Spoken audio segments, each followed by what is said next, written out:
Good afternoon, it's David out there, bushcraft. It's not going to surprise you to hear that it's another beautiful day in the woods. I'm here with Barry and John today. We're just doing some work on the site, some basic site maintenance and a little bit of scrub and bramble clearance, ready for our first sessions with groups, which are only next week, which we're really looking forward to. We've got some home educated children coming in over the next couple of weeks, and we're doing some forest school and some bushcraft and just getting them back working with each other and socialising and so on. So a fairly sort of light touch start, but we're looking forward to the weeks to come and the run into Easter. While we're here, the guys are just working in the background with the strimmers just now, but I just thought I would come back to this site, which is the beginnings of a shelter that we didn't get to finish, and I'll be working on this shelter a little bit today. It's eventually going to be set up as a primitive shelter for our living history days, so we do sessions around the Stone Age and hunter-gatherers and so on, and this will be one of the sites that we'll be using. It will be a basic kind of bender type design, you know, like a frame with some sort of covering. It's likely that the covering will be some grass based thing, whether that is a thatch or woven grasses as we've used here. So this is just a woven mat that some kids made earlier on in last year actually. Might be that we make more of these and these become at least some part of the cover. It might be that they become the base. It might be that they become the base that sits inside the shelter. I'm not sure yet. But certainly we'll be doing something of that kind. So what I'm going to do is, these are all sycamore saplings and branches that we've cut, jammed in the floor and then woven together, no string involved at this stage. What I'm probably going to do is add another part to the dome round about here. I've got some willow to do that, but once that's done, the next step will be to add some sort of thatching and cover of some sort. I'll have a little bit of a think about that. But certainly this is something we'll do over a few videos, I think, so consider this to be the first one. So I'll show you a little bit of the work that I'm going to do now to weave this all together, and then progressively over the next, the coming weeks, you'll see how it transforms into hopefully a usable shelter for the future for some of our sessions. Okay, and so I've got lengths of willow here, and all I'm going to do is just put a little bit of a point on them, if you like, just to make life a little bit easier, just as we drive them into the ground. So we'll just take a few of these for now. Actually most of them aren't too bad, but I'll take a few like that, and we'll just start popping these in the ground, just to start forming the basis of the next part of the shelter, where they have these side branches. I'm going to keep those on because they will just form part of the lattice work that we'll need later on. Okay, so nothing really is going to be wasted in that sense. That ought to do.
kind of left this area slightly open, so this area here will be where the doorway will be, so I'll arch these across in that way, and that will make quite a nice little doorway to get in. So all I need to do now really is weave it together. I might use a little bit of string just to secure them, just to make life a little bit easier. Obviously natural cordage would have been used back in the day, and then we'll see what we do with the lattice, and then we can start to think about the roof.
Okay, so this is the finished, not finished, this is the basic shape that we're going for. So we have an entrance here, and then really it's just kind of hooped and woven together.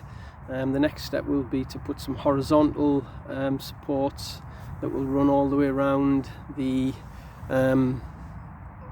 framework. So they'll start here and run all the way around the bottom edge, about a foot off the ground, and then the next one will be a foot higher and we'll go all the way around, and they'll give it some additional strength, but it'll also mean that we'll have something to tie thatching on if that's what we decide to do. So there you go, we've got a basic framework ready to go, ready for us to add the rest. So that doesn't look too bad at all.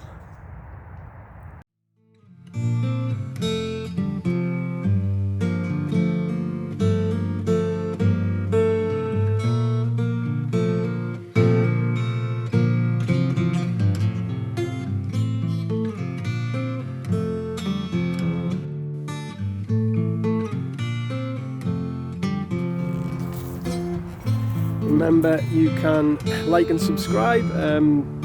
We'll certainly be doing a series of videos on this particular shelter, so you'll get to see it when it's complete, and we're hoping we'll then be able to spend a night in the shelter and let you know how that was too, living as primitively as we can. So yeah, please show a little bit of support for us with likes and subscribes and whatnot, and share it with anyone else you think might be interested, and keep your eyes peeled for further videos on the little hunter-gatherer shelter. Okay, take care.